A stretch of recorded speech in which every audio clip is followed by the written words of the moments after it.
não sei se foi nessa turma, né, ou na turma da economia política, né, porque alguns alunos fazem comigo economia política.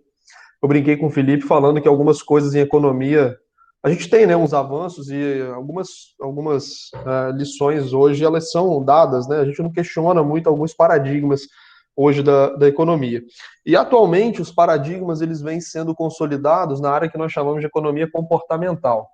Então, a economia comportamental, ela vem crescendo muito nos últimos anos, né, vários estudos mostrando determinados viés de comportamento e um viés interessante nas correções de prova, foi demonstrado que os professores, durante as correções, as primeiras avaliações, elas têm um tratamento mais favorável. Conforme o cansaço vai batendo, o estresse vai se acumulando, fome, sono, etc.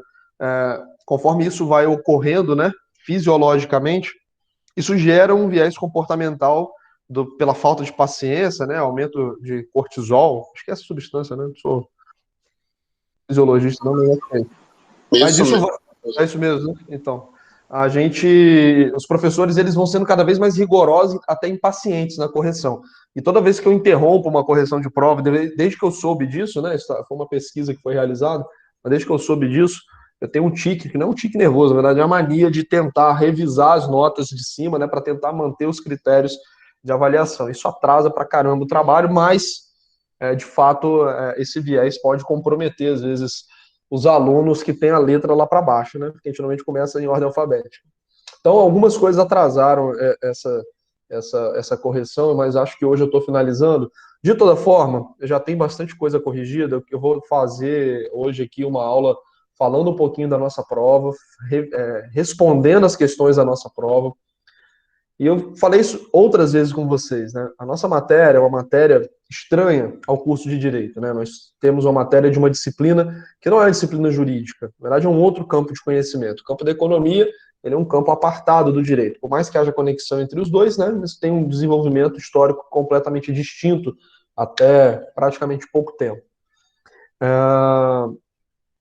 E mais importante que a gente, às vezes, entender lições, conceitos mais técnicos, o que mais, eu acho, o que é mais estratégico de passar e ensinar nessa matéria é o raciocínio econômico, tá? Então, mais do que vocês compreenderem determinados termos técnicos, postulados da análise econômica do direito, eu me dou por satisfeito e muito satisfeito se o raciocínio econômico de vocês ficar apurado, se vocês conseguirem analisar determinadas questões, emprestando da economia alguns métodos de análise, um olhar crítico com essa pegada econômica, tá? Não que vocês tenham que fazer isso para todas as coisas, né? Mas que isso contribua para a formação de vocês e que vocês sejam capazes de perceber essas nuances que envolvem temas analisados pela economia. Então, eu vou tentar fazer uma correção da prova, reforçando os conceitos que levariam vocês a acertar as questões. Os alunos que fazem economia política comigo, talvez tenham essa percepção de que as notas em economia política, elas foram muito maiores, vão ser muito maiores do que na nossa matéria, tá? Eu estou bem surpreso e bem chateado também com a média de notas da turma, tá?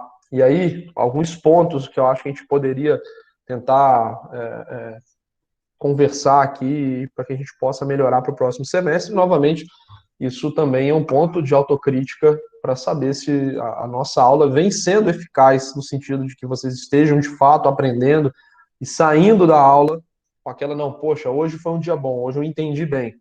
Ou se às vezes vocês estão saindo com dúvida, mas fica sem jeito de perguntar, ou às vezes a maneira como eu estou explicando está confusa, está corrida, se a gente precisa lançar a mão de outros instrumentos, né? Precisa lançar a mão, às vezes, de outras alternativas para que esse conceito fique, que esse conteúdo fique melhor sedimentado na mente de vocês. E eu peço o apoio de vocês, o feedback de vocês em relação a isso. Então, sintam-se completamente à vontade. Peço que façam isso, porque o objetivo de qualquer professor é fazer com que os alunos eles saiam da matéria com entendimento, pelo menos, das partes fundamentais. Então, se isso não for possível, de fato, o professor está falhando. Por qualquer que seja o motivo, né, ele não está sendo bem sucedido. Então, o que vocês puderem me dar de feedback para que as nossas aulas sejam melhores, por favor, façam isso. O objetivo é que nós tenhamos aulas proveitosas para vocês, tá? Porque me surpreendi, infelizmente, negativamente com, até aqui, o nível das notas, né? A média das notas. E durante essa correção, eu vou ressaltar com vocês alguns pontos, não só para a nossa matéria, mas que talvez auxiliem vocês em outras disciplinas, tá? Deixa eu só levantar o ar aqui, com a boca toda assada já de ficar com a na minha cabeça. Só um instantinho.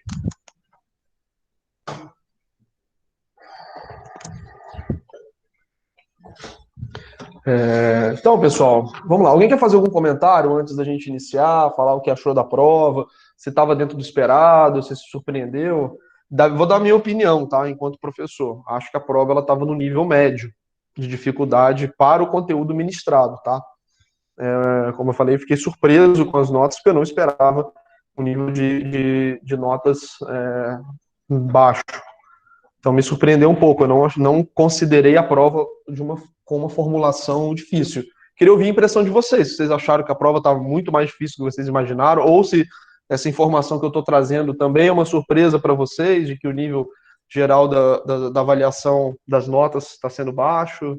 Se vocês puderem também participar desse sentido, que a aula online, de ficar falando sozinho também, complicado. Professor? Uma das coisas que eu gostei foi o fato de você ter liberado ela cedo, porque realmente acho que no tempo da sua aula não daria para a gente fazer ela com tanto esforço, com tanto. Nem sei, cuidado com as palavras, assim, na hora de organizar as ideias. Uhum.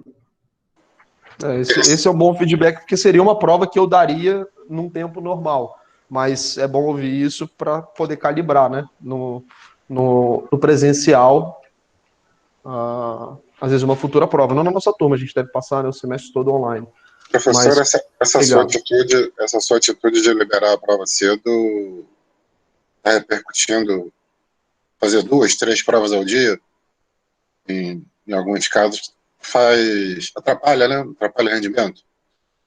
Vamos solicitar aí para que sejam 2 semanas de prova, ou que pelo menos haja uma prova por dia, que se enquadre o horário. Parabéns pela iniciativa, parabéns. E sobre as notas, professor, você mesmo falou, estamos com um quórum de 29 agora, aí nem sempre está todo mundo aí, aquele aluno assíduo, né? Fora também as áreas distintas, e há uma inegável perda de qualidade, independente do professor, independente do interlocutor, da aula online com a aula presencial. É um novo paradigma que os alunos ainda estão se adaptando. É uma coisa a se considerar também. Pode ser que a gente esteja tendo aí uma média mais baixa pelas condições de execução da prova, né? Mesmo a prova tendo sido disponibilizada mais cedo, nível de concentração, nível de preparação, por estar num ambiente diferente, de fato pode estar impactando. O professor? Oi. Boa noite aí. Boa noite. Tomando, por exemplo, a matéria de sustentabilidade, nós fizemos um trabalho, e foi bacana o trabalho lá. Então, assim, eu não estou pedindo o senhor para a gente se esconder atrás do trabalho. Foi um trabalho que teve que apresentar. Mas na A2 agora, vamos dar uma invertida, entendeu? Deixa a gente falar um pouco mais, vamos dividir a cadeira com a gente aí. Ao invés do senhor só falar, vamos, de repente, colocar um seminário, um trabalho aí, para a gente poder também se ter que correr atrás, sair da zona de conforto e apresentar alguma coisa. Vai ajudar, vai tirar a gente da mesmice, entendeu, professor? Beleza, perfeito, Rosenberg. Obrigado pelo feedback. Eu não sabia que os outros professores estavam até fazendo esse tipo de trabalho para apresentação online. É uma boa surpresa e, sem dúvida, tem minha total simpatia. Obrigado por você ter dado essa ideia. E até pensando aqui, eu já havia falado para vocês a questão do livro, né? Que seria um prêmio, né, para o melhor trabalho. A gente já havia anunciado que a gente faria um trabalho esse bimestre, mas às vezes pode ser o caso desse trabalho valer um ponto extra. A prova já tinha um ponto extra, né? Teve isso também. É uma coisa que me deixou. Eu vou falar sobre isso um pouquinho mais para frente. A gente está em outro tópico agora. mas às vezes a gente pode usar esse trabalho como um ponto Mas extra, ao invés de ser um trabalho da avaliação. Não se preocupa só com ponto, não, entendeu? É uma coisa que eu tenho percebido nas aulas online, é isso aí, que tá muito cansativo para a gente do lado de cá da tela, tá difícil. Sim, Porque na sim. sala de aula você acaba interagindo mais, você tem contato com as pessoas ali, você tem o horário do café, você volta, você vai aqui, vai ali, e aqui não, aqui tá pesado pra gente, entendeu? Então, assim, a gente, mesmo tendo a chance de se expor um pouco mais, como foi em um outro professor aí, ajuda, entendeu? É mais empolgante, você se sente parte da coisa, e não simplesmente do lado de cá, ouvindo, tá maçante, cara. Sim, sim. Não, beleza, Rosenberg. Obrigado, cara, pelo feedback. Importante essa participação, essa sugestão, gostei muito, tá? Alguém. Apoio Rosenberg aí sobre o trabalho. E não se importando com nota, mas sim avaliando o conhecimento. A gente tem o aluno, enquanto eu leciono também, enquanto professor, a gente tem um comportamento, mas quando vira aluno, parece que muda o paradigma também. Pode reparar na minha prova tem uns números nas suas questões, eu peguei todas essas aulas, juntei todas num PDF só, e dali está a fundamentação. Tem um número na prova, ela escrito em amarelo, tirei da página tal. Só que é o meu PDF. Você vê que eu estudei 2, 3 dias antes e não esse estudo continuado que se faz na aula online, né? O seminário, o trabalho, essa apresentação que o Rosenberg falou, eu considero de extrema importância. Tem total meu apoio aí, Rosenberg. Rosenberg não, Rose. Beleza, pessoal. São interações importantes. Sem dúvida, nós vamos ter isso ao longo desse bimestre. No bimestre talvez seja até um pouco mais corrido do que o último, que já foi um pouco corrido por conta dessa troca de calendário, antecipação, expectativa de que no início do semestre talvez a gente pudesse chegar ao final estando presencial, né? Hoje total sem condições de fazer isso. Mas beleza, obrigado, tá, pelo feedback de vocês. Novamente, é muito importante, sinta-se à vontade de fazer esse tipo de intervenção, até sem o meu pedido, né? Sou completamente aberto a esse tipo de interação, né? Sugestão, crítica, enfim, tudo que pode contribuir. Alguém quer falar mais alguma coisa? A gente pode. Oi. Eu, Luiz Cláudio. Desculpa, pessoal. O senhor perguntou aí com relação à aula, vou falar por mim agora. Eu estou com um pouco de dificuldade para me adaptar à aula do senhor. Devido ao ritmo, para mim, pelo menos, tá bastante corrido, e muitas vezes eu quero intervir, fazer uma pergunta ou falar alguma coisa, eu não me sinto confortável para falar devido ao ritmo da aula. Quando eu penso em falar, você já está falando outra coisa, ou não consigo ver muito essa abertura. Outro ponto é que, devido a esse ritmo, eu também não consigo fazer anotação, não consigo anotar na aula, e eu, por isso, tenho que assistir a aula novamente depois. Aí acaba ficando uma coisa que muitas vezes a gente designa esse horário para a gente estar aqui estudando e tal, e devido a trabalho, outras coisas, etc., a gente não tem essa disponibilidade de assistir a aula novamente. Então, esse é o meu feedback para o senhor, opinião particular minha, tá, né, de mais ninguém da turma, não. Não, beleza, cara. Beleza, e novamente é importante. Quando for assim, Luiz, cara, problema zero. Professor, vai mais devagar. Não entendi tal ponto, cara. Bota a mãozinha na sala, às vezes. Eu tenho o hábito de seguir um ritmo, eu paro e pergunto. E de fato, às vezes no meio do caminho havia dúvida, e depois passou mais algum tempo, né? Aquilo já esfriou e a pessoa fica, às vezes, sem graça de voltar, ou já nem lembra mais qual era a dúvida, perde o fio da meada. Mas, cara, não deixe de fazer. Aqui na sala a gente tem esse recurso da mãozinha levantando. Quando eu não estou vendo a tela de vocês, aparece uma notificação para mim que alguém levantou a mão. Eu paro, me avisa quando tiver rápido, tá?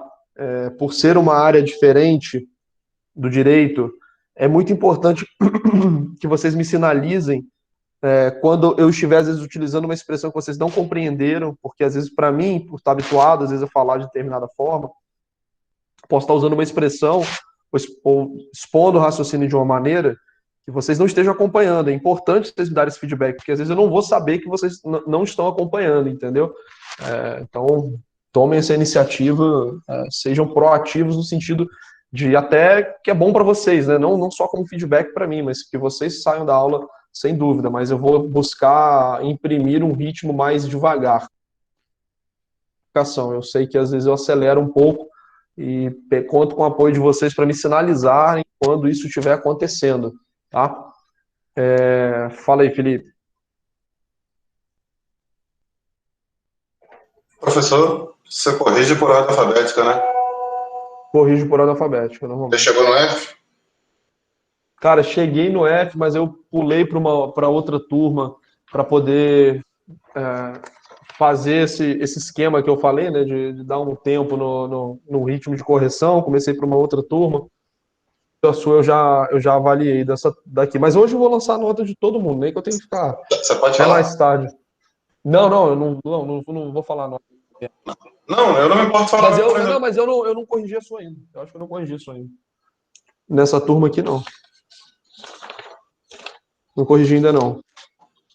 Mas pode deixar que assim que eu lançar, eu vou mandar mensagem para vocês. Pessoal, até para a gente poder seguir, agradeço novamente o feedback de vocês, tá? Vou seguir para que a gente tenha o tempo de correção das questões e quero tratar com vocês alguns pontos que eu acho que são adequados.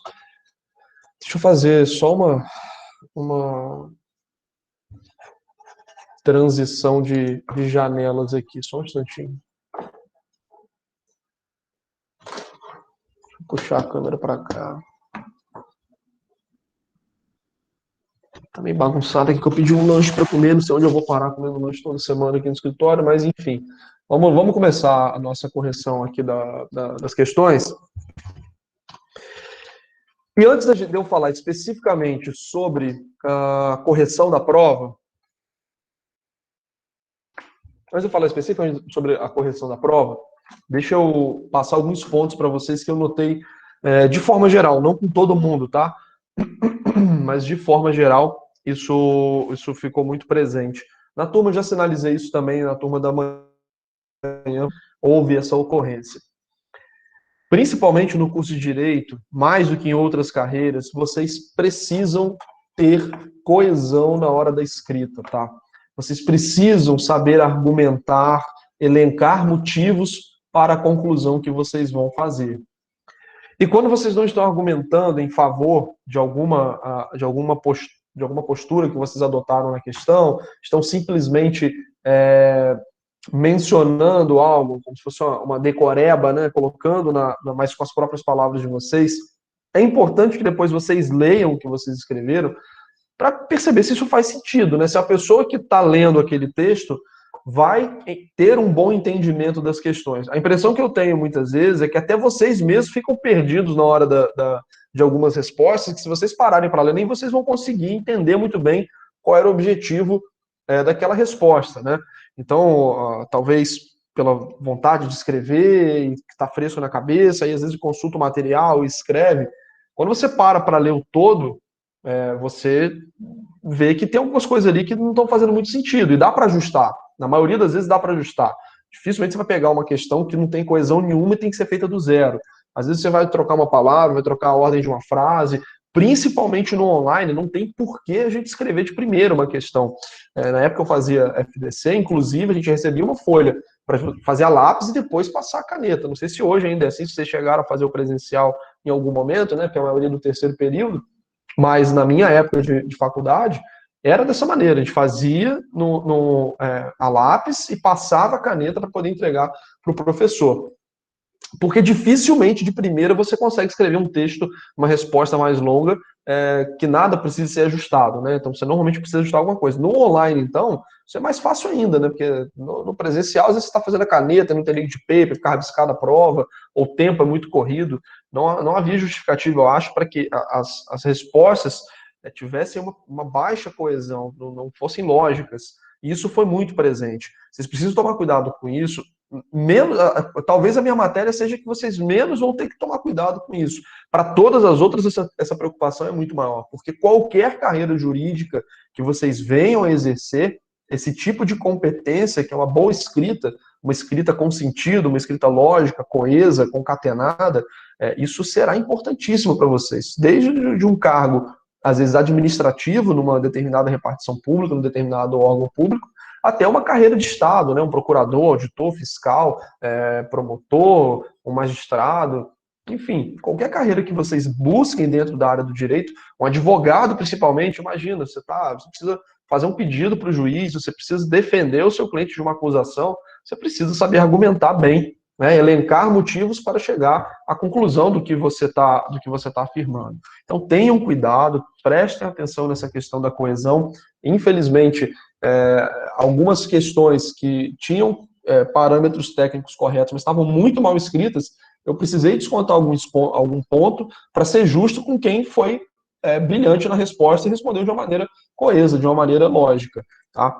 E às vezes esses pontos lá na frente fazem diferença. Não sei se eu falei isso na turma de economia política, mas muitos processos seletivos, às vezes para algumas bancas, para alguns tipos de pesquisa, se alguém quiser ir para a área de pesquisa, você precisa mencionar o seu CR, né? Então, banca que eu digo de advogado, né? Não banco de concurso. Não acho que isso não é exigido em concurso. Eu nunca vi, pelo menos. Mas você precisa mostrar o seu CR. Então, imagina ao longo da faculdade você abrindo mão de pontos por coisas bobas, né? E que vão prejudicar a sua formação. Então, tomem muito cuidado com essa questão da coesão. Um outro ponto, respostas preguiçosas. Isso aconteceu muito. Questão que vale 1, questão que vale 2. Gente, se o professor colocou na prova questões com pesos diferentes, é porque elas têm importâncias diferentes. Você provavelmente, muito provavelmente, vai precisar de uma análise mais detida, uma análise mais cuidadosa na questão que vale mais. Consequentemente, você vai precisar escrever melhor também na questão que vale mais. Se o professor atribuiu um valor mais alto àquela questão, é porque ou ela tem uma representatividade dentro do conteúdo muito grande, ou a dificuldade, o nível de dificuldade daquela questão é maior. Consequentemente, ele vai te beneficiar se você acerta. Tá? Então, questões, às vezes, que valiam 2, tínhamos 2 questões na prova, e muita gente respondeu, às vezes, com 2 linhas, 1,5 linha, não faz sentido. Às vezes faz uma resposta gigantesca na questão que vale 1, na questão que vale 2, escreve 2 linhas. Tá? Isso é um contrassenso. Não que a questão que vale 1, ela necessariamente vai ser sempre menor. Não necessariamente, mas tenham cuidado nas questões mais valiosas. O terceiro ponto, muitos alunos, a maioria, pelo menos, que eu corrigi a prova até agora, e aí considerando até o todo, né, porque eu botei questões extras em todas as turmas, mas considerando o todo, a maioria dos alunos nas questões extras simplesmente abriu mão de responder, não respondeu a questão extra. Vocês não podem fazer isso, se a gente está dando, se eu estou dando um ponto, né, se você tem uma oportunidade de capturar um ponto a mais, imagina que às vezes você deixou de responder, que você não queria, achou que já tinha passado, estava cansado, etc. Aí você fica por 1 ponto, meio ponto, né, para 3. Ele vai precisar estudar mais uma vez para fazer toda a matéria por conta de ter aberto mão, né, de ter tratado com um pouco de desleixo a oportunidade, às vezes, de você ter um ponto adicional. E até uma dica para quem gosta de fazer concurso, em bancas que não te punem pelo seu erro, não tem por que você não chutar uma questão, né? Então não deixem pontos na mesa, né? Não deixem dinheiro na mesa na vida profissional, não deixem pontos na mesa na vida acadêmica, tá? Porque pode fazer falta lá na frente, pode causar algum tipo de contratempo para você, seja atrasar alguma coisa na faculdade, seja lá na frente, eventualmente vocês serem prejudicados profissionalmente, tá? Então, 3 pontos de atenção aí que eu gostaria de ressaltar, porque eu observei muito isso na nossa prova. Então, vamos para a correção aqui. Eu peço que vocês me interrompam quando não estiver claro, tá? Realmente não é fácil, cara, estudar no EAD, não.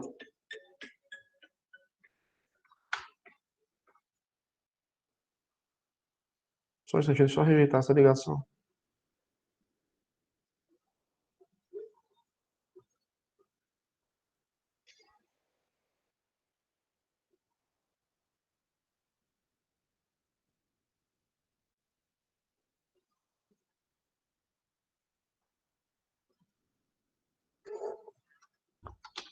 Só mandar uma mensagem aqui para quem me ligou, para ver se era alguma coisa urgente.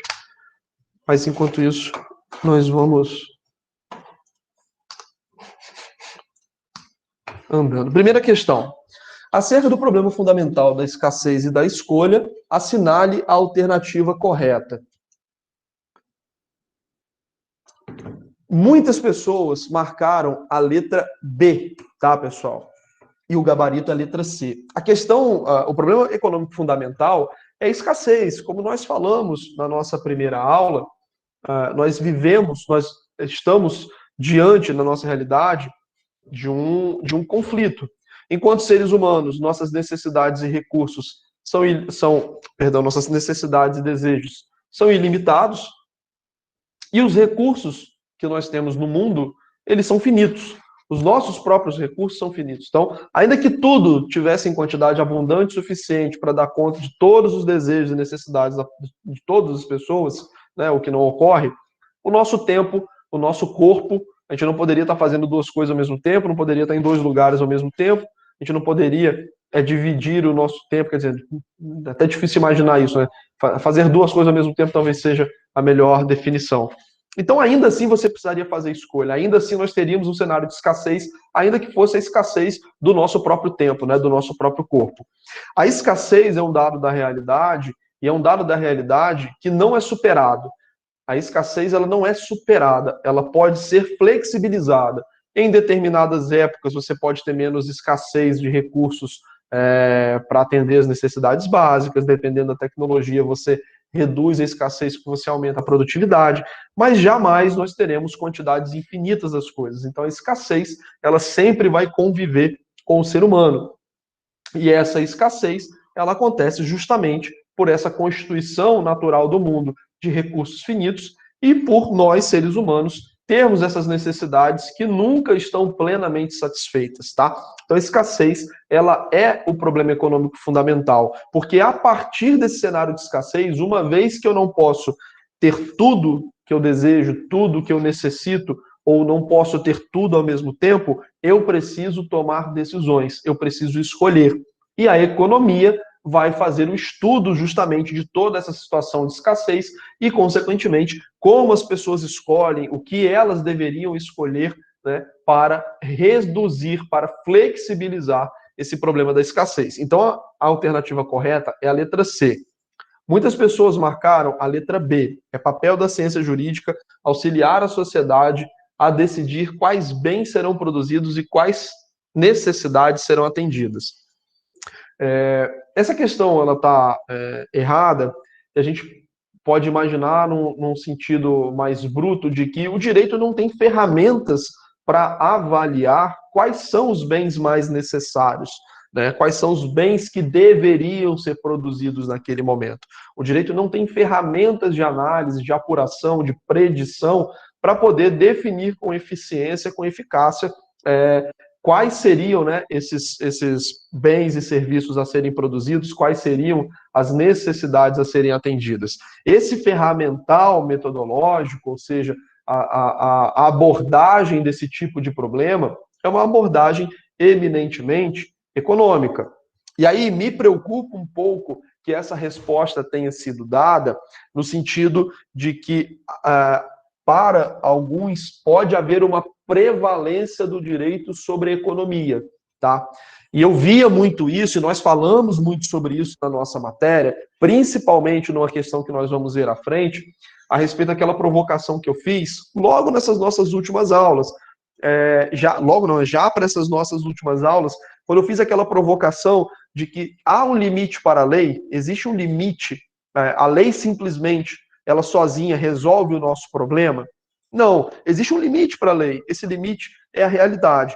E o estudo econômico, principalmente quando ele é feito dentro daquela abordagem positiva, ele não está modificando a realidade, ele não tem a pretensão de modificar, mas sim explicar a realidade. E não interessa o que o direito, a sociologia, a política, a filosofia pensem a respeito de determinadas questões econômicas, elas simplesmente existem por serem dados objetivos, tá? Então, quem respondeu, eventualmente, colocando que é papel da ciência jurídica, que o direito, ele flutua acima do conhecimento econômico, não sei se foi isso, me preocupa ser, porque eu via muito esse raciocínio quando eu era um acadêmico de direito, tanto dos meus pares, colegas que estudavam direito, quanto em alguns professores essa concepção do direito acima de todas as coisas, e me parece que justamente essa interpretação causou aqui no Brasil um descolamento da realidade de muitos institutos do direito,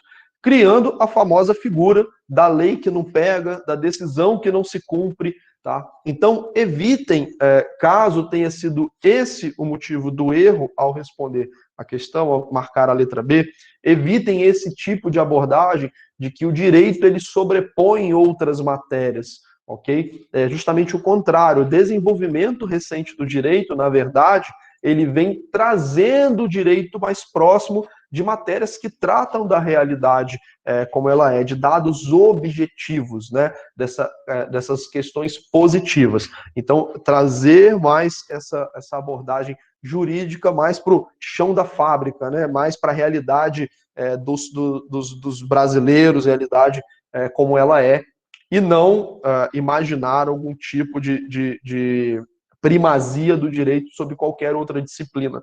A minha visão, isso Igor falando, acho que o entendimento do direito, a sobreposição do direito sobre outros campos de estudo ao longo das últimas décadas no Brasil causou um descolamento da realidade muito grande, e acho que esse diagnóstico ele está em linha com o diagnóstico que outras pessoas muito mais importantes e inteligentes que eu também fazem, e até por isso o desenvolvimento recente do direito ele tem buscado a contribuição cada vez maior de outras disciplinas, no nosso caso, a disciplina econômica. Tá? Então, nessa questão específica, o gabarito é letra C. Essa questão ela estava principalmente explicada nas nossas primeiras aulas, né? Na verdade, a nossa primeira aula com o conteúdo, nós já entramos falando sobre isso, né? Sobre o problema econômico fundamental, né? Qual é a questão fundamental da economia. Então, isso bastaria para responder. Tá? Fiz esse parêntese para quem respondeu a letra B, porque quem não botou C, botou B. Não vi outras alternativas nessa questão e me preocupou um pouco que o motivo do erro tenha sido esse que eu expus, tá? Mas, questão aqui, letra C. Vamos caminhando um pouquinho mais para falar da segunda questão. Em determinados casos, pessoal, velocidade está ok? Estou correndo muito com a explicação? Dessa objetivo foi tranquilo. Show, show. Novamente, se tiver corrido, professor, não entendi, me pausa um pouquinho. Deixa eu só pegar uma água, que eu já falei tanto que eu tô com a boca seca.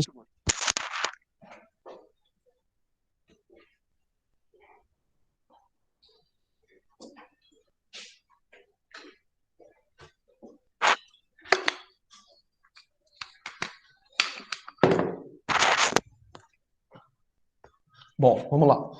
Em determinados casos, observamos que a mudança no preço de um bem ou serviço gera impactos na quantidade demandada de outro bem ou serviço. Por exemplo, mudanças no preço da gasolina afetam a quantidade vendida de etanol. Mudanças no preço das carnes geram impacto na quantidade vendida de carvão. A partir das aulas, explique tais fenômenos com suas próprias palavras. Então, para a gente poder responder essa questão aqui, é importante que a gente faça assim, que a gente se situe para saber em qual matéria nós estamos tratando.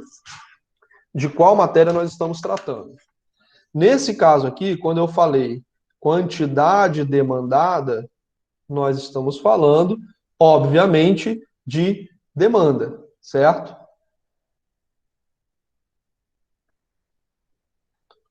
E o entendimento dessa questão passava por saber o enunciado da lei da demanda, que é quando o preço de um bem sobe, a quantidade demandada cai, e vice-versa.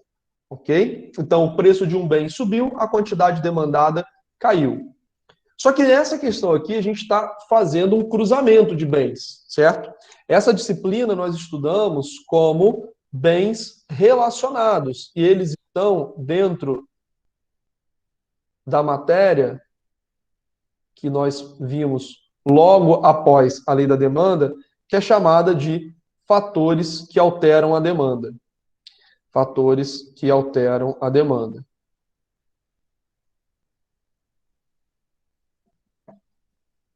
E aí, Dentro dessa matéria, nós temos a figura dos bens substitutos, então nós temos os bens e serviços substitutos, e nós temos os bens e serviços complementares.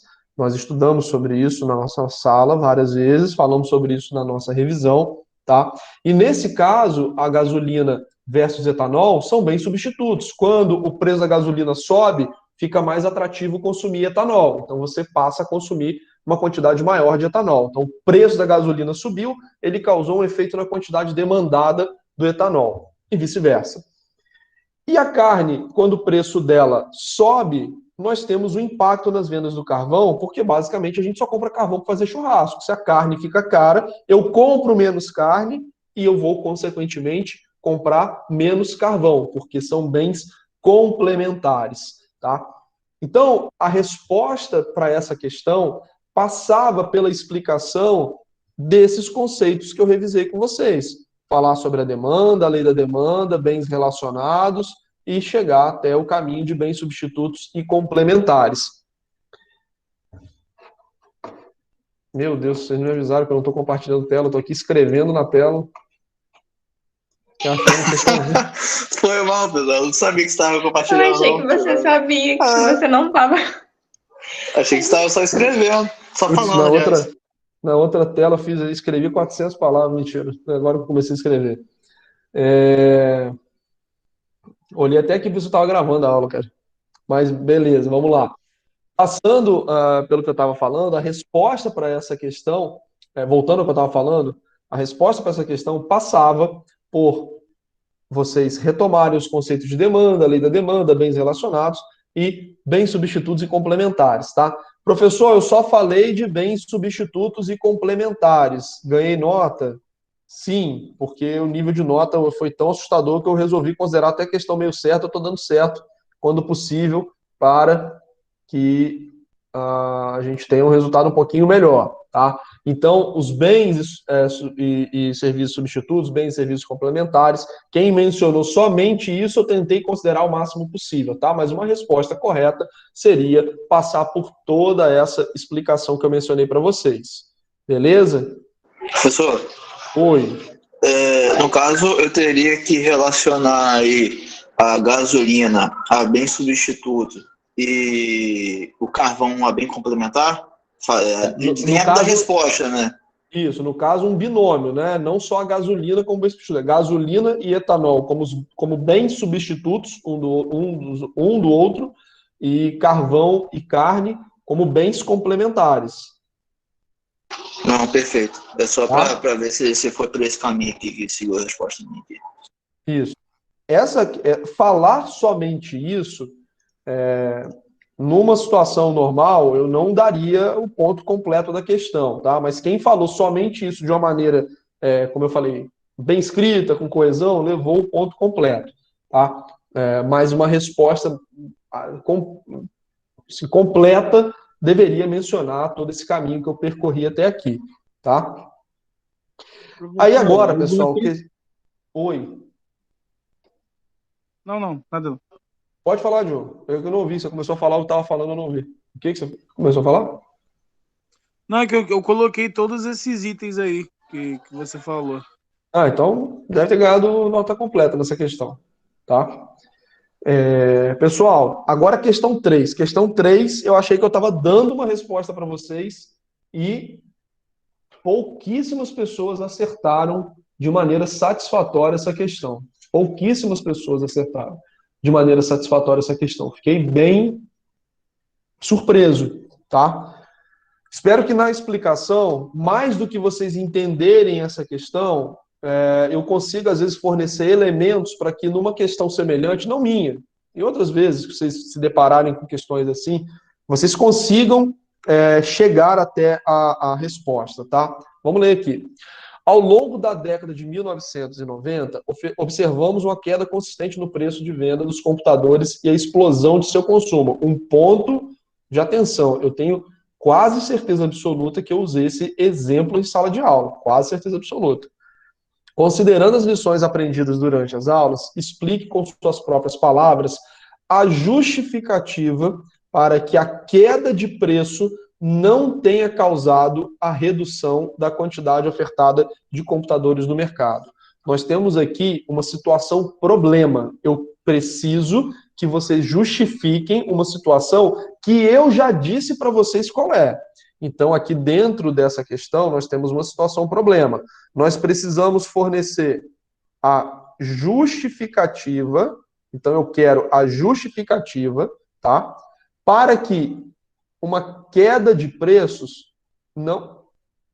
Caraca, eu tô com a mão torta aqui há muito tempo sem usar esse negócio, a gente fica desacostumado. Eu quero uma justificativa para que a queda de preços que foi observada nesse mercado, para que a queda de preços não tenha causado a redução da quantidade ofertada. Porque numa situação normal, e veja que aqui a gente está falando de oferta. Como é que é a lei da oferta? A lei da oferta, ela diz o seguinte: quando o preço de um bem sobe, a quantidade ofertada também sobe, e vice-versa. O vice-versa, no caso, seria quando o preço de um bem cai, a quantidade ofertada também cai, ok? Então, nós temos a lei da oferta dizendo que quando o preço sobe, a quantidade ofertada sobe, e quando o preço cai, a quantidade ofertada cai. Isso está ligado ao raciocínio que eu falei para vocês em sala de aula várias vezes, de que preços mais altos geram, pela ótica de quem está vendendo, tá? Do ofertante, pela ótica do empresário, do produtor, do distribuidor, qualquer que seja o nome que nós utilizemos para qualificar o lado da oferta, mas preços mais altos, eles vão significar receitas mais elevadas.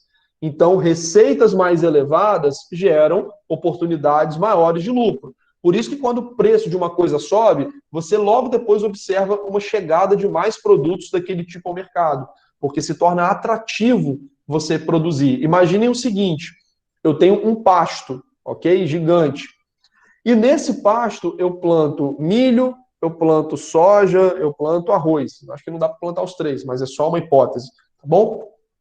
Vamos supor que o preço da soja dispare. O que eu vou fazer? Eu vou acabar com a minha plantação das outras coisas e vou plantar soja no pasto inteiro. Eu vou aumentar a minha quantidade produzida para que eu oferte mais esse tipo de produto ao mercado, porque é mais atrativo nesse momento vender soja, tá? Então essa é a lógica por trás da lei da oferta.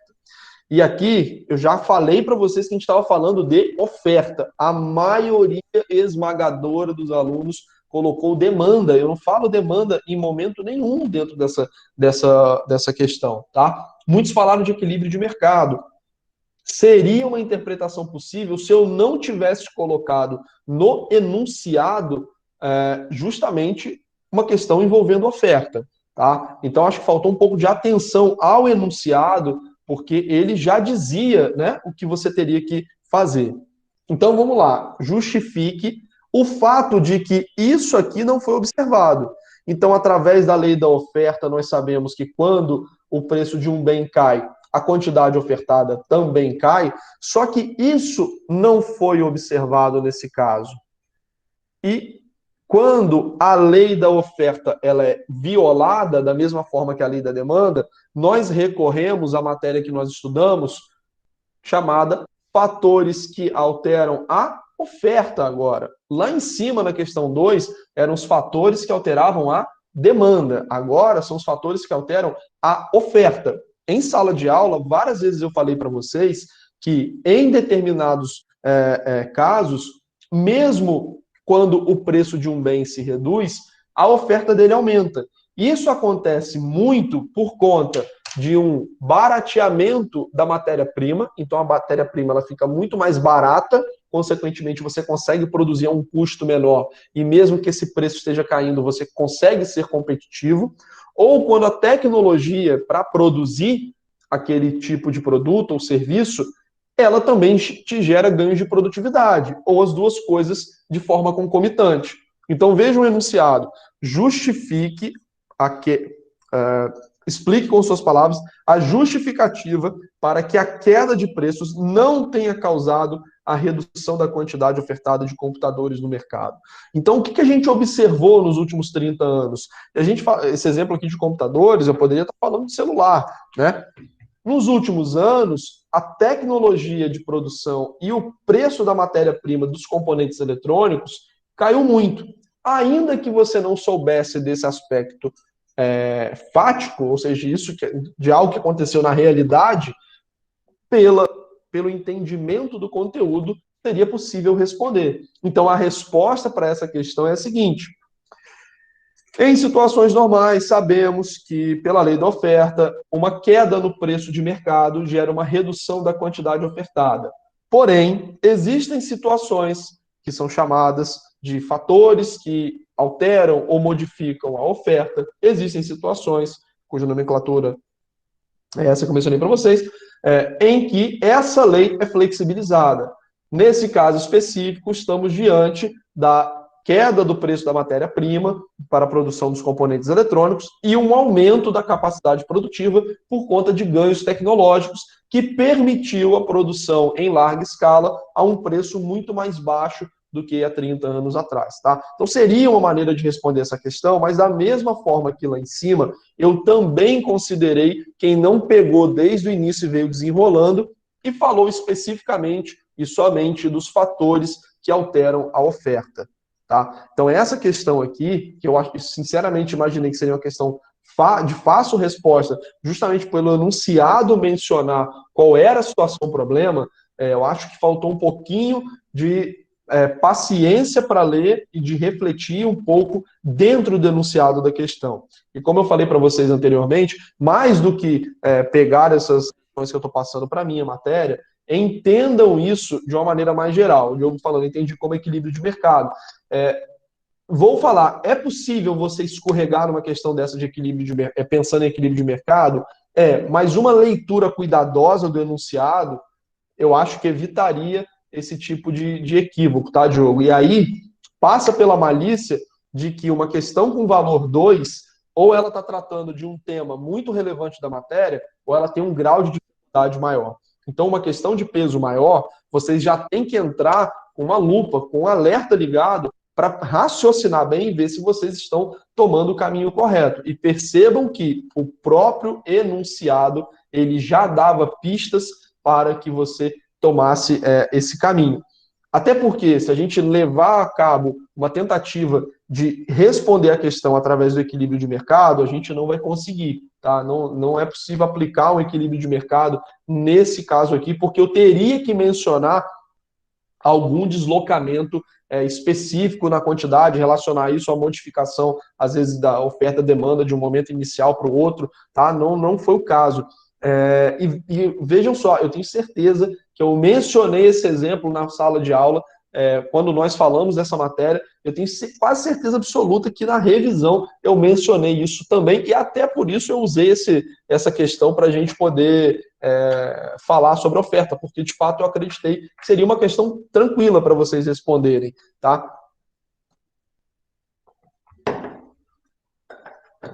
Pessoal, ficou entendido essa questão aqui, essa questão 3? Alguma dúvida? Entenderam o mecanismo que levaria vocês a chegar à resposta, não só pelo conteúdo, mas pelo próprio enunciado da questão?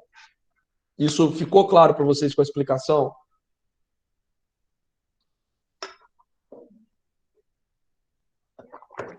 Professor, teria que ter, de fato, na questão, o que não poderia faltar nessa resposta, na verdade? O que não poderia faltar seria mencionar os fatores que alteram a oferta, a questão do barateamento dos insumos e da capacidade tecnológica ter sido alterada para produzir de maneira mais eficiente. Esses são os pontos fundamentais da questão, tá? Perfeito. Eu não sei se consegui acertar, não, mas de certa forma mencionei um pouco isso daí, mas vamos ver na hora da correção. Beleza, mas mais importante que isso, Luiz, nessa explicação aqui, o que eu mencionei numa próxima questão, você acha que esses pontos que eu frisei aqui vão auxiliar numa próxima questão? Prestar atenção no enunciado, tentar identificar no enunciado uma situação, um problema, identificar o tema que está sendo tratado especificamente. Não, sim, em relação a isso, sim. Até porque é a primeira prova que a gente está fazendo do senhor, né, professor? Aí a gente não está começando a pegar essa visão, essa questão do senhor de botar o peso na questão, de querer cobrar mais dessas questões que têm um peso maior, enfim, não é uma simples distribuição de valores da prova. Mas é isso aí, a gente fez a primeira prova agora, para a segunda a gente vai mais atento, com mais malícia e quem sabe aí lograr um êxito melhor. Entendi. Esse final seu foi igual o jogador aí, quem sabe voltar para casa aí com os 3 pontos, né? Mas vai voltar, vocês vão voltar com os 3 pontos para casa. Deixar o professor feliz, né? Pessoal, passando aqui. Alguém vai falar mais alguma coisa? A gente já conhece, por exemplo, o Thiago. A gente já conhece o método do Thiago, entendeu? Então a gente já sabe que a gente vai fazer uma prova de penal lá, já sabe os macetes de Thiago. Contigo, a gente fala, a questão foi o seguinte: a gente está fazendo a prova do advogado, do economista, como é que tu vai raciocinar em cima dessas questões aqui? Essa foi uma pegadinha pra gente, entendeu, professor? Como é que ele está pensando aqui? Ele está perguntando como o que aqui? Como o lado advogado, o lado economista. Essa acho que foi uma grande confusão da parte aí nossa, pelo menos da minha parte, em questão. Eu, no dia, fiz 4 provas. Então, assim, pegar detalhe de enunciado, aí me quebrou. Eu acho que eu expliquei certo, mas eu apontei equilíbrio de mercado, sim. Pessoal, assim, novamente, argumentar pelo equilíbrio de mercado, nessa questão, novamente, eu acho que uma leitura rápida poderia levar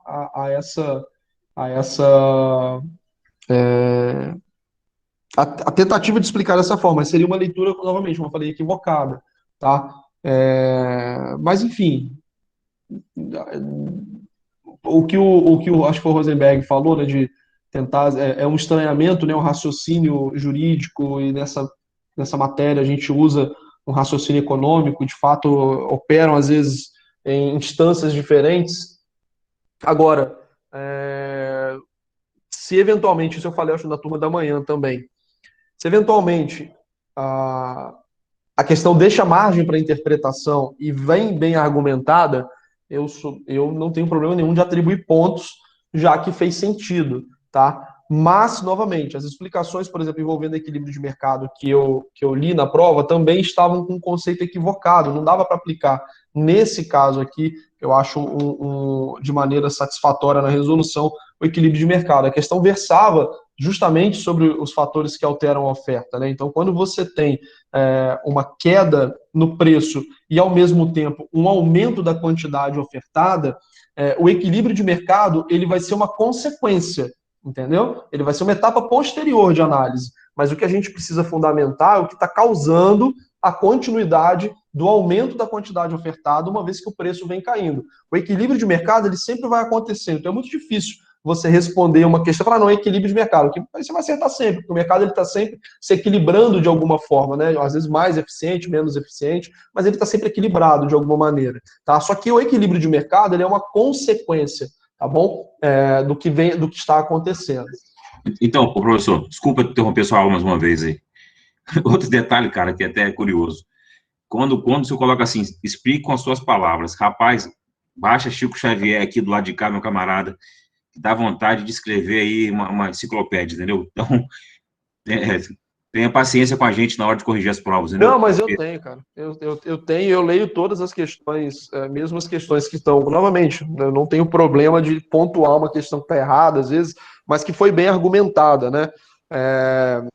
Alguma coisa dá para pontuar, mas, novamente, o equilíbrio de mercado, é difícil a gente justificar essa questão cujo enunciado falava de quantidade ofertada, porque novamente, o mercado ele vai estar sempre em equilíbrio. Então, teoricamente, você está sempre acertando, né, se você fala de equilíbrio de mercado. O equilíbrio de mercado, normalmente, não é uma resposta satisfatória para muitas das questões econômicas, tá? A não sei que você esteja tratando de equilíbrio de mercado, que não era o caso. O Cleverton, acho que levantou a mão primeiro, acho que depois o Felipe. Eu vou ter que acelerar um pouquinho. Fala, Felipe. Professor, você deu esse exemplo em aula, tanto que eu, agora relendo a pergunta, você fala do mercado, e eu cito Zona Franca de Manaus, já trazendo implicitamente para o mercado nacional. Eu deveria ter explicado isso na questão, mas não sei se foi na terceira ou na quarta aula. Foi esse exemplo da Zona Franca de Manaus que me fez responder corretamente. Entendi. Eu lembro que a gente tratou algo, mas não lembro especificamente. Agora, o exemplo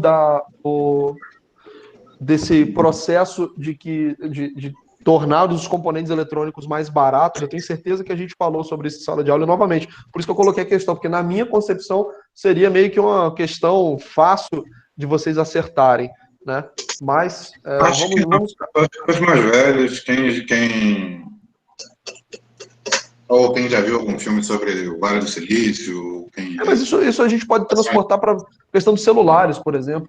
O mecanismo é o mesmo, mas, enfim, é uma maneira também de calibrar melhor, às vezes, a questão na próxima prova. Deixa só o Cleverton falar aqui, o horário está caminhando, falar de todas as perguntas. Eu vou acelerar nos objetivos aqui, que as objetivos a maioria acertou, principalmente essas próximas aqui. Fala, Cleverton.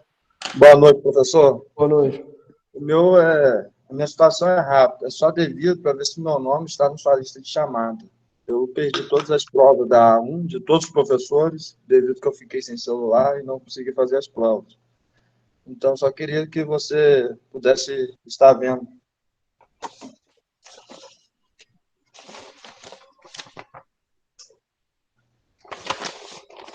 Cleverton, acho que não tá não, cara. Não tá não, mas no final aqui da aula eu vou colocar o meu e-mail aqui, semana e meio para porque e também pode acontecer de ter atualizado essa listagem que eu tirei aqui, é uma listagem, se eu não me engano, de março, né? Se você for incluído depois na turma, pode ser que já esteja e eu tô com a listagem impressa diferente. Eu não vou conseguir entrar aqui agora no sistema, mas depois eu posso confirmar para você. Manda um e-mail para mim. Daqui a pouquinho eu vou colocar na tela aqui meu e-mail. Deixa eu botar aqui no grupo. Ok, obrigado. Valeu. Pessoal, agora a quarta questão, só para a gente acelerar, porque eu queria falar de todas as questões com vocês, principalmente a questão extra, tá? O mercado de concorrência monopolística é caracterizado, acho que todo mundo acertou isso aqui, grande ofertante de produtos similares, mas diferenciados entre si, ou seja, a gente tem muitos produtos similares, por exemplo, um celular igual a esse é similar a qualquer outro celular, mas ele é muito diferenciado, né? Então, o celular de uma marca é muito diferente do outro. Por exemplo, eu pedi um Burger King aqui agora há pouco. É tudo hambúrguer, né? Burger King, Beco, Sam Pub, McDonald's, sei lá. Mas são diferenciados, os preços são diferentes, a percepção de valor dos clientes é diferente, tá? Então, esse é o mercado de concorrência monopolística. Produtos similares, mas diferenciados entre si. Quinta questão, uma das razões importantes para a presença do Estado é a existência de externalidades negativas e positivas. A esse respeito, pode-se afirmar que, aproveitando até esse período de pandemia, né, para exercitar a nossa solidariedade e responsabilidade em relação à contenção da pandemia, né, quando nós não tomamos vacina, nós estamos impondo uma externalidade negativa a outras pessoas, certo? Então, quando nós não nos vacinamos, nós causamos danos para além da nossa própria saúde, porque nós somos vetores de transmissão de uma determinada doença, tá? Esse é o conceito de externalidade negativa, né? Que é quando uma relação comercial ou às vezes uma decisão individual, ela causa efeitos colaterais que ultrapassam aquela seara de negociação fornecedor, demandante, ofertante, uma decisão individual. Então, quando eu fumo um cigarro e espalho fumaça, eu estou prejudicando outros pulmões além dos meus, certo? Então, não tomar uma vacina e sair por aí sendo um potencial vetor de vírus é uma situação de externalidade negativa. Algumas pessoas colocaram a letra A e a letra B, marcaram uma dessas duas alternativas, mas vejam que identificar que essas questões estavam erradas está muito ligada ao todo o nosso desenvolvimento da matéria até aqui, né? Falando da necessidade de que o direito ele tenha um olhar para a realidade, que ele tenha aderência à realidade. Então imagine, a poluição de águas de uma indústria é uma externalidade negativa e deveria ser totalmente proibida. Se a gente for proibir todas as atividades poluentes, provavelmente a gente vai matar aí mais da metade da atividade econômica que existe hoje no mundo, né? Então, para lidar com a poluição, da mesma forma que nós falamos várias vezes sobre a intervenção do direito na realidade, essa intervenção ela tem que ser medida, ela tem que ser calibrada, de forma que ela não gere mais problemas do que o que motivou o chamado do direito a essa intervenção. Tá? Então, proibir totalmente atividades poluentes, daqui a pouco a gente vai andar de carroça, né? E burro, cavalo, etc., também poluem, né? As fezes geram gases que também causam problemas ambientais. Então, não é o caminho ter uma total proibição. Né? Então, o erro da questão dessa alternativa está na total proibição, nesse excesso de intervenção, né, que não é praticado nem é recomendável. Né? Então, não é só o caso de não ser recomendável economicamente, mas não é praticado na realidade. Né? Não tem nenhum país que proibiu atividades que sejam poluentes. Né? Você tem uma intervenção do Estado para modular esse problema da externalidade negativa, que é a poluição. Da poluição, que é uma externalidade negativa. A solução eficiente para resolver o problema do ruído excessivo nos aeroportos é mudar a localização dos mesmos para longe das áreas residenciais. Então, imagina você mudar um aeroporto de lugar, né? Putz, deve ser um trabalho absurdo, não é eficiente fazer isso, né? Você deve buscar outras alternativas para poder corrigir essa externalidade, né? Não é eficiente você movimentar um aeroporto, imagina quantos bilhões, dezenas, talvez centenas de bilhões de reais, de dólares, dependendo do aeroporto, para você movimentar um aeroporto de lugar. Não é uma coisa simples a ser feita. Vai ser eficaz, vai resolver o problema do ruído, mas eficiente não é. Se a gente for colocar em termos de eficiência, talvez seja mais eficiente movimentar a área residencial para outro lugar do que se movimentar um aeroporto. Né? Não é qualquer lugar que cabe o aeroporto. Então, da mesma forma que a letra A letra B também estava equivocada pelo excesso, né? A 4 ficou a letra D. Letra D, Liz. E na quinta questão, letra E, tá? Sexta questão. Em nossas aulas, fomos apresentados ao conceito de falhas de mercado. A respeito do contexto em que tal aprendizado ocorreu, pergunta-se o que significa esse conceito de falhas de mercado. E aí, havia muitas respostas possíveis. Uma das respostas possíveis era olhar o material, né, dentro das falhas de mercado e explicar com as próprias palavras a seguinte questão. O mercado, conforme nós aprendemos nas nossas lições, nos nossos princípios básicos de economia, o mercado, ele é, no geral, a maneira mais eficiente de organizar os meios de produção. Então, deixar que as pessoas tomem suas próprias decisões de consumo e de produção costuma ser a maneira mais eficiente de organizar a economia. Porém, em alguns casos, essas decisões tomadas pelos agentes econômicos, elas chegam a um ponto de ineficiência, né, que são que são chamadas falhas de mercado. Então, existe um resultado pouco eficiente ou ineficiente que gera prejuízo para a economia, gera prejuízo para as partes ou para terceiros, e todas essas situações em que o mercado chega a uma configuração ineficiente, elas são classificadas como falhas de mercado. Então, a letra A envolvia a a explicação desse conceito que eu acabei de passar para vocês, tá? Então, as falhas de mercado, elas são situações, são ocorrências em que o próprio mercado, agindo livremente, chega a um equilíbrio ineficiente, a uma configuração ineficiente ou prejudicial a uma das partes, oferta-demanda, ou a terceiros, tá bom? E aí, na letra B, eu solicitei 2 exemplos de falhas de mercado. E a maioria colocou assimetria de informações, risco moral, concorrência imperfeita. Então, tinha uma série de falhas de mercado que estavam no material. A maioria também acertou essa questão. Um ponto só que eu identifiquei uma certa preguiça para responder a questão, colocando uma qualificação pequena, né? Não façam isso no curso de Direito. Mas, de maneira geral, foi tudo correto. Diogo, equilíbrio ineficiente é desequilíbrio? No jargão, você pode falar em desequilíbrio, tá? No jargão, você pode falar em desequilíbrio. Mas, tecnicamente, equilíbrio ineficiente, ele é o mais adequado. Porque, como eu falei, eu acho que foi a Caterine que falou, que respondeu a questão com equilíbrio de mercado, ou foi você que botou, né? Como equilíbrio de mercado. Foi você que colocou como equilíbrio de mercado. A resposta daquela questão que nós tratamos. E o mercado está sempre em equilíbrio. Se houver uma negociação, aquele mercado chegou a um equilíbrio naquele momento. Tá? Só que esse equilíbrio não necessariamente é o melhor ponto, está gerando maior bem-estar, está gerando a maior eficiência para o mercado, tá? Então a gente fala em um equilíbrio ineficiente, talvez seja um termo técnico melhor, mas desequilíbrio quer dizer a mesma coisa, tá bom? Professor, equilíbrio ineficiente parece frase de Dilma Rousseff, hein? Cuidado, hein, Dilma. Dilma Rousseff é economista. Bens públicos e externalidades, está correto também, tá, Alice? Tem várias falhas de mercado que vocês poderiam utilizar, tá? 7ª questão. Coloquei uma questão similar a essa na prova de economia política. Até agora eu não peguei na nossa matéria alguém que tenha feito isso, mas teve um aluno lá que depois de eu ter escrito uma questão desse tamanho, eu perguntei, existe alguma relação entre direito e economia? Ele botou, não. Pronto, acabou a questão.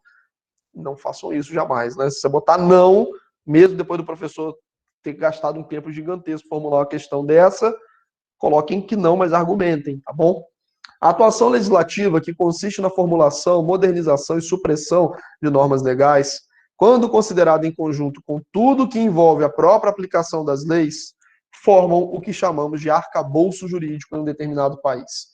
No seu entendimento, baseando-se em todas as lições aprendidas em sala virtual de aula, existe alguma relação entre o arcabouço jurídico e a economia? Eu estou perguntando basicamente, existe relação entre direito e economia? Justifique, e em caso positivo, forneça 2 exemplos. Eu considerei uma série de respostas diferentes para essa questão, tá? Desde que elas estivessem pelo menos coesas, tá bom? Então, às vezes a pessoa argumentou num sentido pouco convencional para falar da relação entre economia e direito. Eu considerei, desde que fosse coesa a resposta, tá? Mas, basicamente, a resposta para essa questão está no nosso material, que diz que o direito, ele intervém na realidade, e os seres humanos não ficam inertes às modificações da realidade. Nós estamos sempre adaptando a nossa conduta, as nossas decisões, aos sinais que nós recebemos do mundo exterior. Então, uma lei que diz, faça isso, ou uma lei que diga, não faça isso. Uma estrutura administrativa do Estado, que eventualmente pague melhor aos funcionários públicos, vai fazer com que as pessoas busquem mais carreiras públicas. Uma estrutura institucional do Estado, que faça as carreiras públicas terem uma péssima qualidade de vida, as pessoas vão buscar a iniciativa privada. Qualquer coisa que o direito faz, qualquer intervenção que o direito faz na realidade, as pessoas vão responder a ele, tá? E essa resposta, essas decisões que nós tomamos, novamente, elas são objeto de estudo da economia. Mas se a gente quiser falar especificamente de aspectos eminentemente econômicos, direito societário, direito do consumidor, direito do trabalho, direito contratual, direito de propriedade, várias situações em que o direito intervém na economia.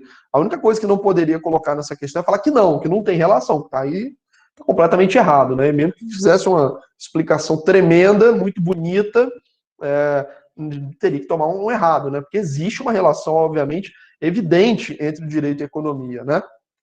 E existem várias formas de se argumentar a respeito disso. Sob a ótica econômica, a resposta correta seria tratar dos incentivos gerados pelo arcabouço jurídico para agir num determinado sentido ou não agir em determinado sentido. Porém, quem trouxe apenas uma resposta mais venal, mais pragmática, falando sobre direito do consumidor, trabalho, etc, eu também considerei, tá bom? Então, teve também valor 2, embora no gabarito do professor, eu fiquei mais feliz com quem falou sobre os incentivos que o direito fornece na realidade, tá bom? Questão 8. Diferencie com suas palavras os critérios de eficiência econômica de Kaldor-Hicks e Pareto, tá? Kaldor-Hicks, pessoal, é um critério, mas isso não é uma pessoa, não, tá? São 2 economistas diferentes, então isso é uma composição de nomes. Teve gente que colocou Kaldor-Hicks, dizia que isso é uma pessoa falando, não é o caso, tá? Mas qual é a distinção? Aqui também eu considerei bastante as respostas, mas muita resposta mal escrita. Melhorem, prestem atenção nesse aspecto, tá? Às vezes um ponto perdido sem necessidade. O critério de Kaldor-Hicks, ele é um critério que avalia o resultado final. Então, se o resultado líquido final fulano ganhou, fulano perdeu, isso aqui foi um acréscimo de bem-estar, isso aqui foi um decréscimo, acréscimo, decréscimo, somou tudo, ficou positivo, então ele é eficiente sobre o critério de eficiência, ele é eficiente sob a análise desse critério que nós chamamos de Kaldor-Hicks, porque ele vai avaliar simplesmente o resultado final. Se o resultado final ele é melhor do que o ponto inicial, então aqui tem uma situação inicial, há uma intervenção, acontece alguma coisa, e a gente tem o resultado final. Se esse resultado final ele está acima do resultado inicial em termos de bem-estar, de dinheiro acumulado, patrimônio, enfim, qualquer que seja a medida econômica que nós estejamos avaliando, então ele é eficiente. Tá? O critério de Pareto, a eficiência de Pareto, é chamado ótimo de Pareto, inclusive, a eficiência de Pareto, ela tem uma abordagem um pouco diferente. A eficiência de Pareto está ligada a uma melhoria que ocorra sem que nenhuma das partes seja prejudicada, ou seja, a gente vai conseguir melhorar a eficiência do sistema sem que haja perda em nenhuma ponta. Tá? Então esse é um critério de eficiência sob a ótica de Pareto. Tá?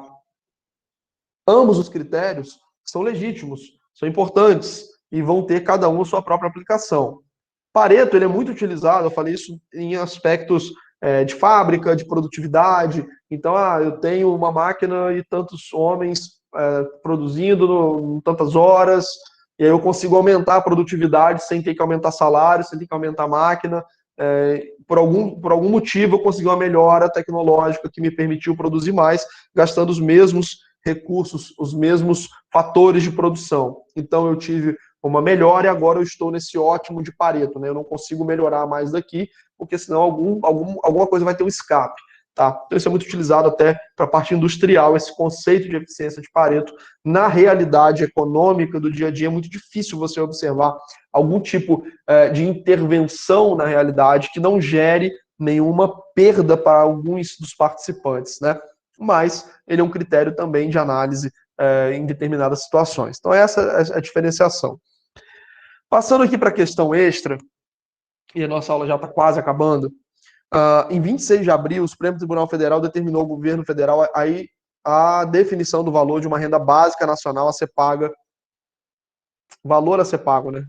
As famílias cujo valor seja suficiente para a despesa mínima com alimentação, educação e saúde. Considera a lição fundamental da economia, escassez, o cenário econômico atual, crise econômica, e as provocações realizadas recentemente na primeira aula.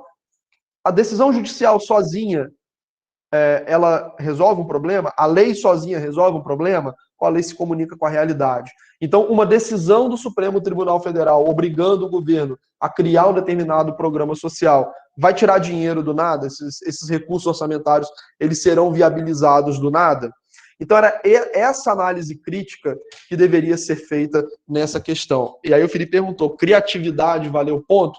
Se foi uma criatividade que fazia sentido com a resposta, que tinha uma certa coesão, valeu, sem dúvida. Teve questão que eu validei aqui 0,4, 0,3, 0,5, 1, 0,8. Então, eu atribuí vários pesos a essa questão, desde que o raciocínio fizesse sentido. Tá? Então, se houve uma argumentação tratando desses problemas com sentido, vai valer algum ponto.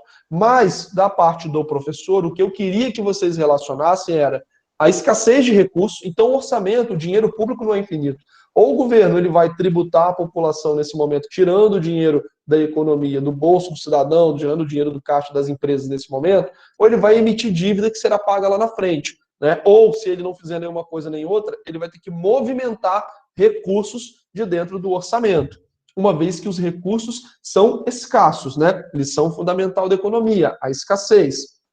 No cenário econômico atual, só um instantinho, Felipe, eu já vou abrir aí para você falar. No cenário econômico atual, nós temos um problema muito grave de crise econômica, né? Batendo recorde de desemprego, a atividade econômica está deprimida por conta dos efeitos da pandemia. Então, não é um cenário favorável a que o governo ele vá bater na porta lá do cidadão para dizer que ele vai aumentar tributo. Não é um momento favorável para que o governo aumente seu endividamento, que já aumentou muito. Tá? E a conclusão disso tudo é que corre o risco de que essa determinação do STF, ela simplesmente não seja implementada porque ela não é passível, não é possível, não é passível de execução nesse momento.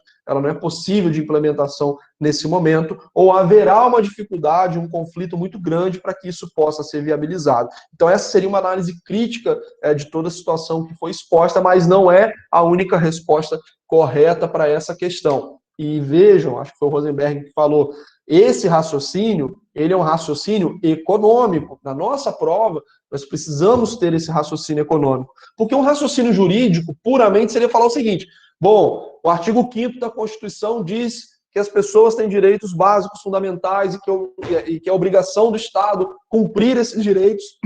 Logo, o STF está correto na sua determinação, o Estado precisa providenciar uma renda básica que faça jus à dignidade da pessoa humana. Então, uma análise puramente jurídica, seria favas contadas nessa questão. Obviamente, quando eu coloquei uma questão dessa, o objetivo era que vocês trouxessem uma análise crítica do conteúdo que nós estamos aprendendo na nossa matéria, tá? Então, fazer uma análise econômica, porque ninguém vai discutir que ter uma renda mensal básica seria um direito fundamental do cidadão alimentar-se bem, ter uma boa moradia, ter uma boa educação, ninguém vai discutir a respeito disso. Mas viabilizar esses direitos, quer dizer, você conseguir tornar isso palpável na realidade, não é tão simples quanto despachar uma decisão judicial. Não é tão simples quanto cumpra-se essa decisão de criar uma renda básica. Você precisa viabilizar recursos, você precisa montar uma estrutura administrativa, então tem uma série de coisas,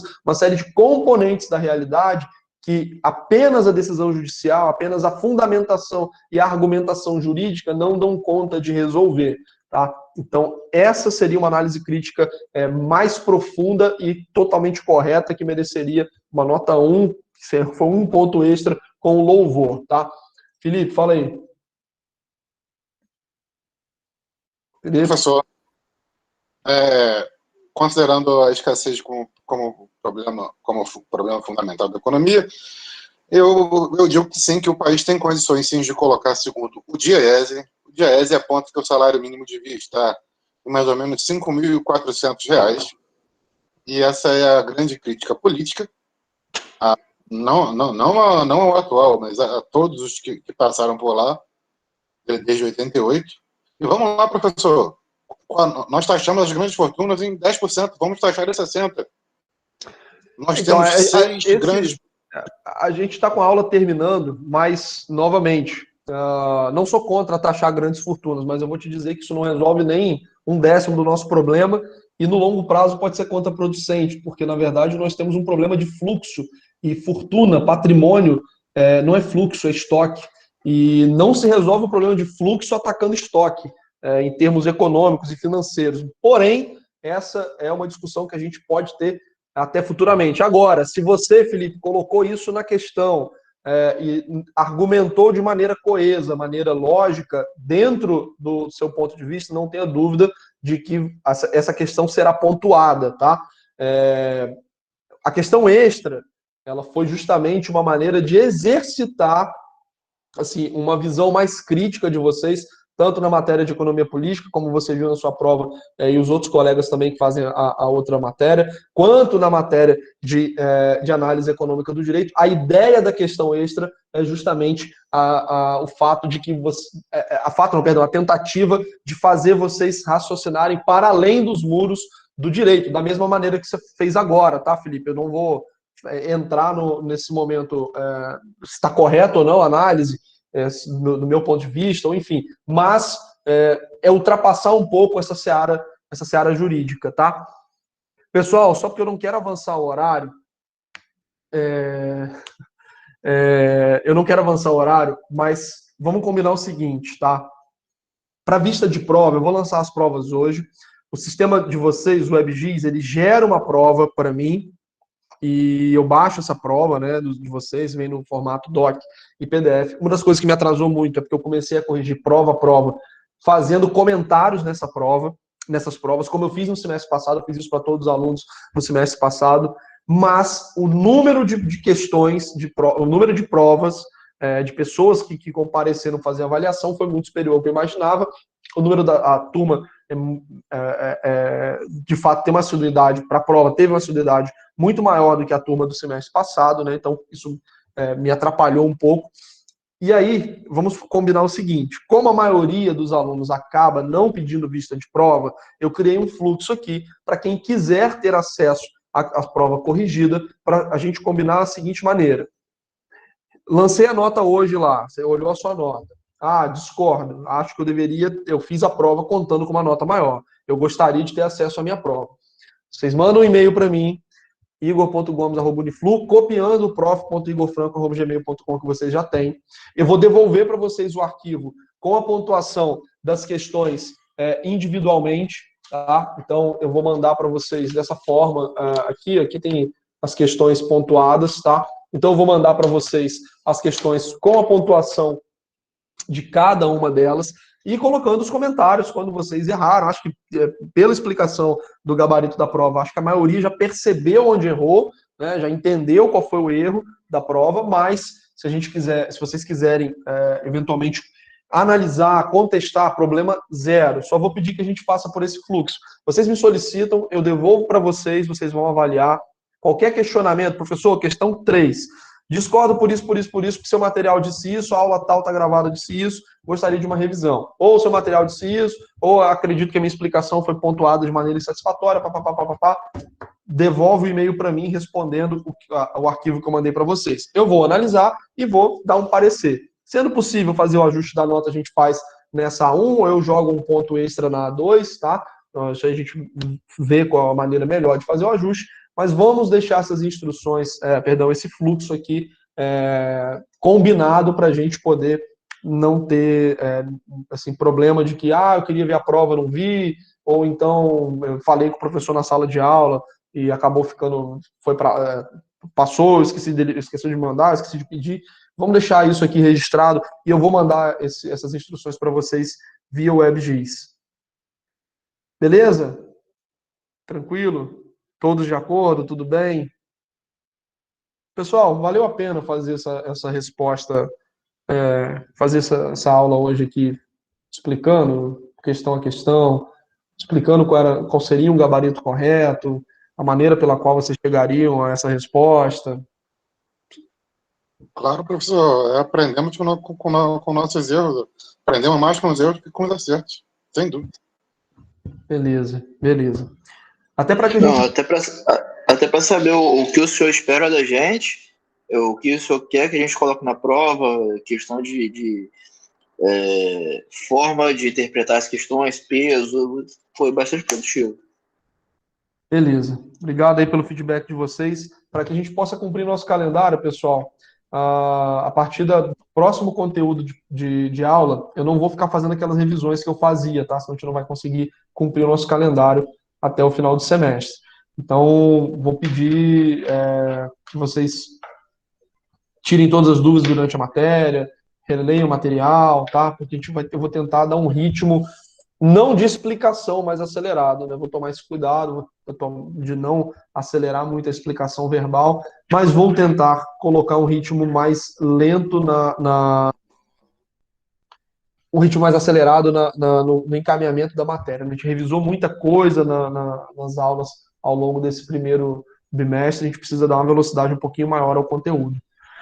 Beleza? Pessoal, se vocês não tiverem mais nenhuma dúvida, nada para poder falar, vocês estão liberados aí. Desejo uma excelente semana, muita saúde para vocês, para a família, tomem cuidado. Quem puder tomar vacina, tome, leva o pai, leva a mãe, avô, avó. Show? Valeu. Falou, pessoal, um abraço. Valeu. Boa noite, professor. Oi. Professor? Opa. Tudo bom? Meu nome é Romualdo, tudo jóia? Fala, Romualdo. Professor, eu mandei para a secretaria um atestado, né? Onde eu acabei não fazendo as provas, eu tive algumas complicações aí, né? As médicas mesmo. E eles me liberaram para falar com cada professor, para ver se eu consigo realizar as provas e abonar minhas faltas, né? E hoje mesmo eu estou fazendo a prova aqui já do professor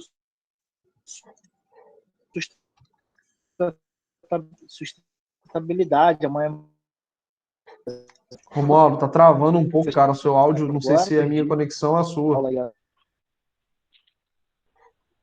Deve ser a minha conexão. Fala de novo, por favor. Posso ver aí? Você falou que combinou com os professores e que está combinando com os professores e que você, inclusive, já está fazendo uma prova essa semana, foi isso? Sim, exatamente. E tudo amparado pela secretaria, né, que já está com o meu atestado. E eu queria saber, para alinhar com o senhor, para poder fazer a prova do senhor, né, que eu acabei perdendo. Beleza. Deixa eu só ver se a secretaria chegou a mandar alguma coisa para mim por e-mail.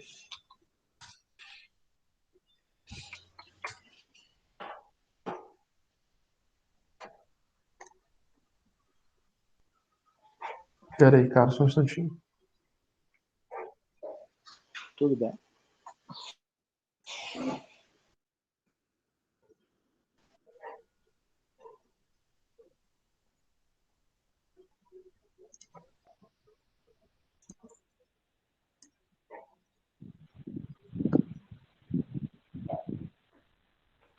Mas você tá bem, cara? Saúde tá bem? Tá melhor? Sim, já recuperado, graças a Deus. Foi Covid não, né? Graças a Deus, recuperado. Foi Covid?